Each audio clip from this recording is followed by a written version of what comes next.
Lonnie Vaughn here with Emotiva Audio again, and today we want to talk a little bit about subs. Now, if you remember, not too long ago I did a video about our little 8-inch sub and how it's such a wonderful little problem solver.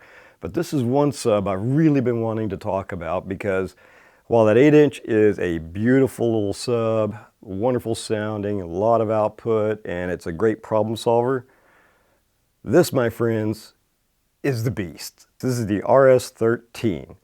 And I'm just going to walk you through a lot of the different things about this that actually makes this sub special and what makes it so much different than anything that we've ever done before. And if you're looking for something that's going to light up your room, this is the sub you want. So let's start off. 13-inch has the same output as a 15-inch or better, okay?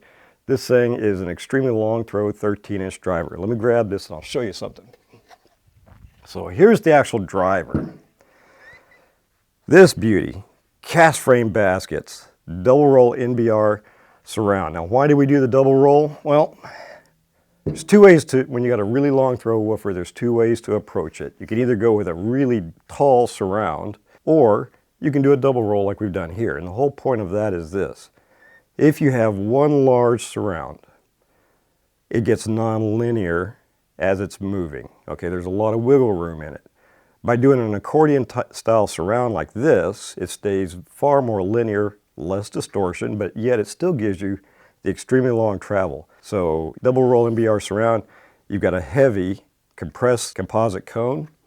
So it's rigid and it's not going to deform on you, but yet it has just enough compliance to absorb the distortion, which, you know, if you know a whole lot about speakers or anything at all about speakers, 90% of any of the distortion you're going to hear is actually being generated by the sub. So this one absorbs a lot of that. Heavy cast frame basket all the way around. Good support, very linear. Why use cast frame over a stamped steel? Well, one, you got to support the 10-pound motor structure that's on here. So you got 10-pound slab of magnet as well as the back plate and the top plate.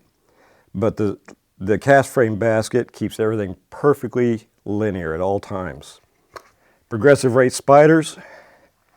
And if you do a zoom in, at some point you can see that this thing's got 2.5-inch voice coil with an all aluminum former. Why do we use all aluminum? I mean, there's Kapton, there's all different materials you can use.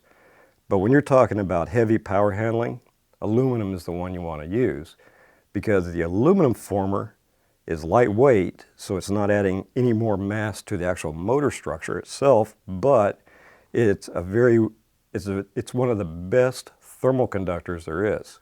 So it makes for a nice rigid former for the voice coil, absorbs all the heat, helps move it away, gives you better power handling capacity. Well, another thing that's really trick is how we actually wove tinsel leads into the spider itself. So we've got these giant loops in the spider, so as the tinsel leads are coming in, they're actually looping with the spider, and that allows for the excursion that we get and the longevity of the driver. They're not going to fray over time and break. So they're very well controlled. They're not going to slap the cone. You don't get any of that kind of weird resonances that sometimes come up from a lot of high excursion woofers. The back plate, or a pole piece, whatever you want to call it. So it's a heavy machined pole piece, and it's got dual shorting rings down at the base. So you got this extended bump plate with dual shorting rings. Now, why do you do that? Again, distortion control. So when this thing really starts to move, and if it ever gets to approaching the back panel under extreme high excursions, those shorting rings are going to slow it down right at the very, very back end of the travel, and slows it down just enough that it will never slap bottom and give you bad noise. So there's the actual woofer itself. This thing's a beast. I love these. The cabinet construction. Aside from beautiful furniture grade finish, it's all HDF. So it's solid as a rock. The front panel alone, the baffle that this is mounted on, is 2 inches thick. The sidewalls are 1 inch thick. Internally, it's got multiple bracing all the way through it, so that this thing does not resonate. So you can hit this thing super, super hard, and it's never going to rattle or give you any kind of weird harmonics. So we've got this wonderful, beautifully contoured, non-resonant grill, but the best thing about it is because it's magnetically attached to the cabinet itself, you can leave it on or off depending on what you personally like. You got a front port. Now there's also a foam piece that you can use to seal the box if you prefer a sealed box. But in a home theater environment, you really want this thing ported. This baby plays down to 16 hertz. Might as well take advantage of it.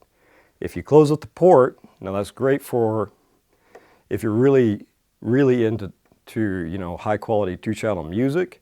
You can put the foam baffle in and that'll seal up the port. It'll play down to 20 hertz. It's really clean, really beautiful. But anyway, why do we use a slotted port? Again, noise control. Round ports have a lot of chuffing because of the surface area. With a slotted port, we don't have that kind of issues that come up all the time. The controls are all on the top panel. So it's super easy to get to the controls. You don't have to reach around the back. You don't have to do the whole little dance, and everything to adjust them. We've got a nice little glass cover that drops right in. It's got little embedded magnets in it, so it's not going to rattle on you or fall away. The actual controls on the top are all look like analog controls for your level, your crossover, your phase, all that kind of stuff. Beautiful, easy to use controls. But what's really going on is those controls are tied into a 48-bit DSP. So while it looks analog and it works like an analog as far as the adjustment goes, the actual precision of how it works is on a whole nother level. Because all the controls are doing is telling the DSP, this is what I want done. So all the audio is passing through the DSP. You got extremely tight controls. They don't drift. They don't get noisy. They don't do anything weird over time. And they don't wear out due to the vibration from the actual sub itself. Now you got your crossovers in and out.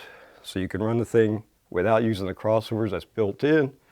You've also got your low pass, high pass filters, auto on, and it's got 2 modes of operation. One is deep and one is flat.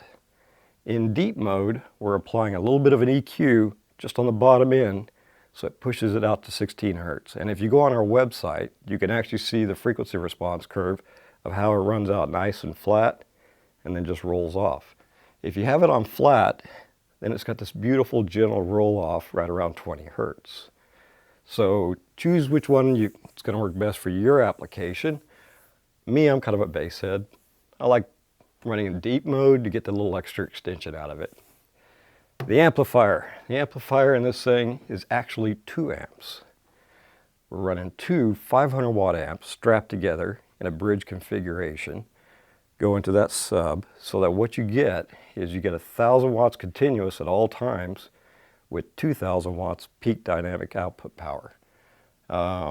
It's it's a beast. It will light up your room like you can't imagine.